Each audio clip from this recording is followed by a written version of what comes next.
أعوذ بالله من السميع العليم من الشيطان الرجيم بسم الله الرحمن الرحيم الحمد لله والصلاة والسلام على أشرف الأنبياء والمرسلين سيدنا ونبينا محمد صلى الله تعالى عليه وسلم وعلى آله وصحبه أجمعين. Falenderojmë Zotin, paqja qoftë mbi Muhammedin alayhis salatu wassalam, familjen e tij, shokët e tij dhe gjithë ata që e ndjekin dhe e pasojnë këtë udhë drejt. Na bof Zoti edhe neve për atyne, amin, amin. Besimtar dhe besimtare, vëllezër të nderuar, kësaj radhe do të diskutojmë, pra do të flasim mbi një temë me rëndësi përkatëse. Pra është fjala për namazin e natës, gjithsesi pra namazi qiyamul lejl që quhet ndryshe namazi i natës, dhe rëndësia pesha e këtij namazi që Allahu xhalla xhelaluhu ve xhalla shanuhu ka treguar për ta, edhe i dërguari i tij, edhe dietarët, edhe kështu me radhë. Allahu Teala thot në surën Dhariyat ajetin 16 deri në ajetin e 17. Bismillahirrahmanirrahim. Kanu qalilan min al-layli ma yahja'una wa bil ashari hum yastaghfirun. Ata dhe me parë në dunja ishin mirëbërës, ata ishin që flinin pak natën, dhe në syfyr ka mbarimi i natës, ata kërkonin falje për mëkatet e tyre. Pra, kështu Zoti përshkruan këta bamirës, Katade dhe Mujahidi thonë, ata nuk flenin tër natën deri në mëngjes. Pra, thuaj se pejgamberi alayhis salatu wassalam shpesh herë në netet e mëdha natën lutej shumë, saqë i ajeshin, i enjteshin këmbët. Ibn Abbasi radiallahu anhu thot, nuk u kalon të asnjë natë pa marrë hise nga ajo natë me namaz.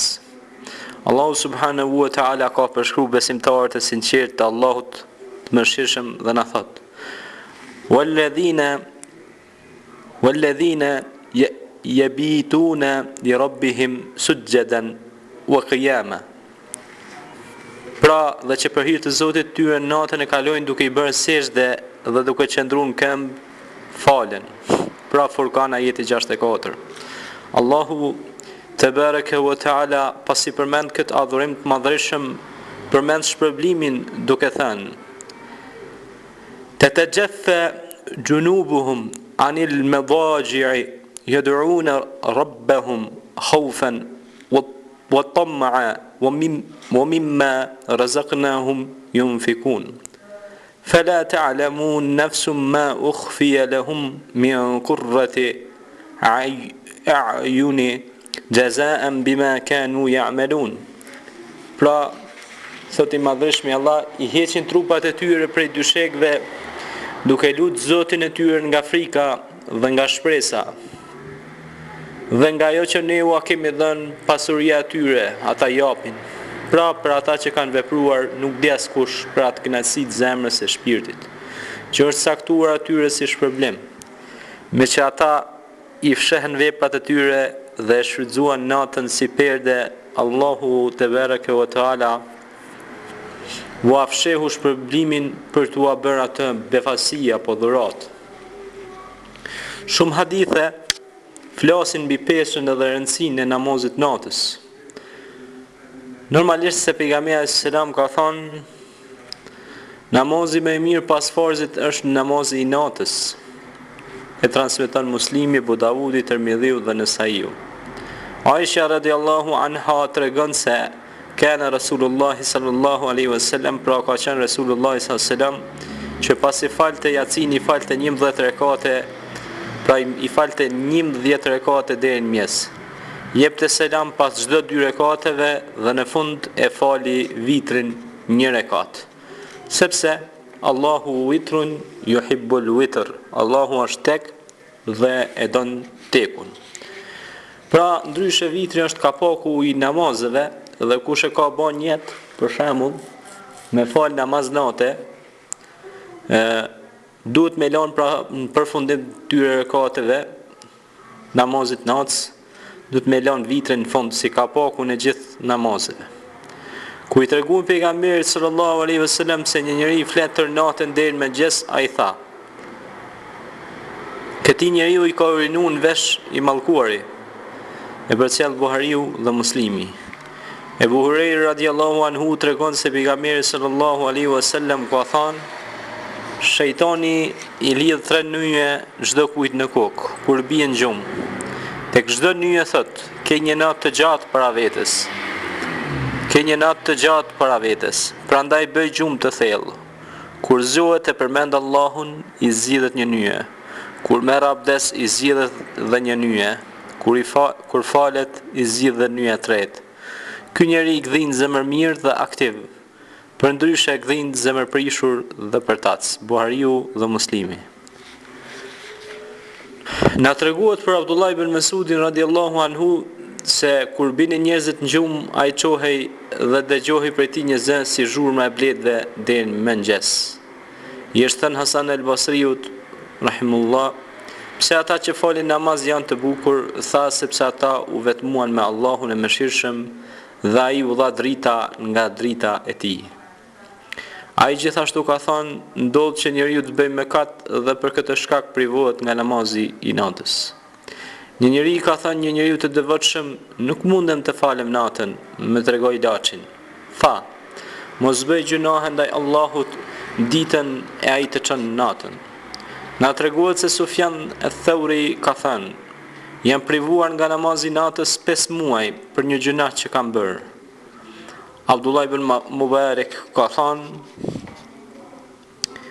po ashtu dhe Busajlojman thot, ata që luten natën kënaqen me këtë gjë më shumë se sa kënaqen njerëzit në dëfrimet e tyre.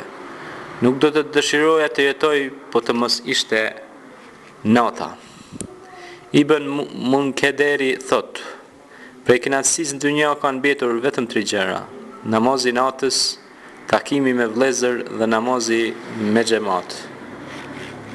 Pra, rëndësia dhe pesha e faljes namazit natës është një rëndësi shumë e madhe përkatëse, sepse Allahu xhalla xhelaluhu transmetohet në një hadith kutsi se na ka treguar pejgamberi Muhammed alayhi salatu wassalam, Zoti i Madhëshëm zbret në qiellin e parë të kësaj dynjaje me mëshirën dhe rahmetin e vet dhe thot: a ka rob apo krijes që më lutet mu që unë t'ja pranoj doan.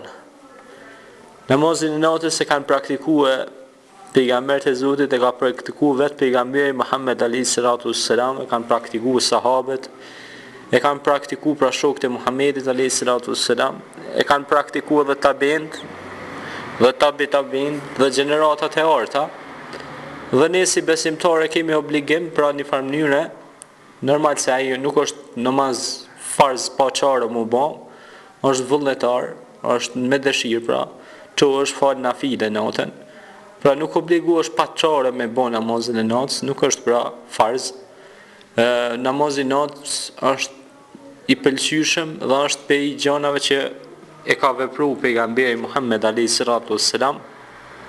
Edhe është mirë që edhe ne ta veprojmë, kur dihet se Allahu zbren qiellin e parë kësaj dynjaje me mëshirën dhe rahmetin e vet, dhe thot: a ka lutje që më lutet mua që t'ja pranoj, që t'ja pranoj pra lutjet dhe duat. Prandaj është mirë ne si besimtar nganjëherë të sakrifikojmë gjumin për hir të Allahut xhalla xhelaluhu xhalla shanuhu, që të fitojmë shpërblim në ditën Yawmul Adhim, që quhet ndryshe ditën e madhe, ditën kur do të dalim para Allahut, inna Allaha sariul hisab, e sa gjykat se mirë, e llogarit se mirë është Allahu subhanahu wa ta'ala amma yushrikun. Prandaj duhet të jesh i përgatitur për këtë namaz natës, të jesh me abdes, do të thotë ti ke shkry namazet që i ke pas gjatë ditën normalisht, e jo si disa njerëz që thonë jo po bëj namaz natë, e ton ditën si ka fal farzët e Allahut. Pra se ka fal as sabahin, se ka fal drekën, se ka fal ikindin, se ka fal akshamin, as yatsin. E thot tash po falej namaz natë.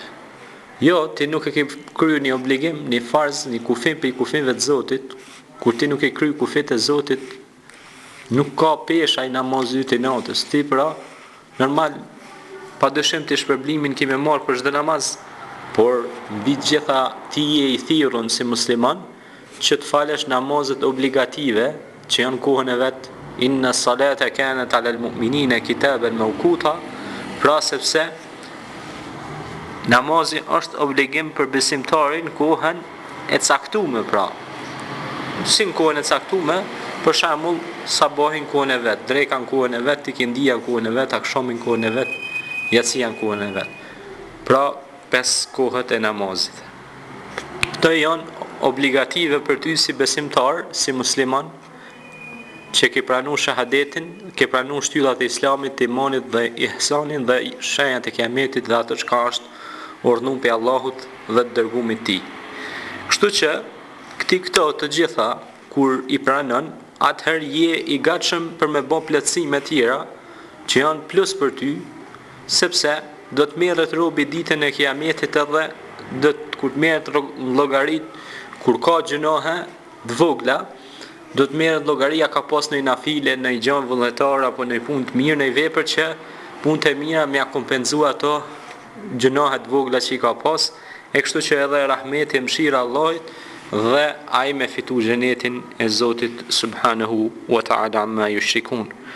Prandaj është mirë që namazi natës mu praktiku, lumaj njeri që e praktikon me mundësi normalisht, e jo për shembull si disa që rrin namaz natës edhe rrezikojnë pastaj faljen e namazit sabahut në kohën e vet, i merr xhumi, domethënë kohën në vakt sabahit, thot kum fal namaz natë e kalon farzin e Allahit që është pra namazi i sabahut në kohën e vet.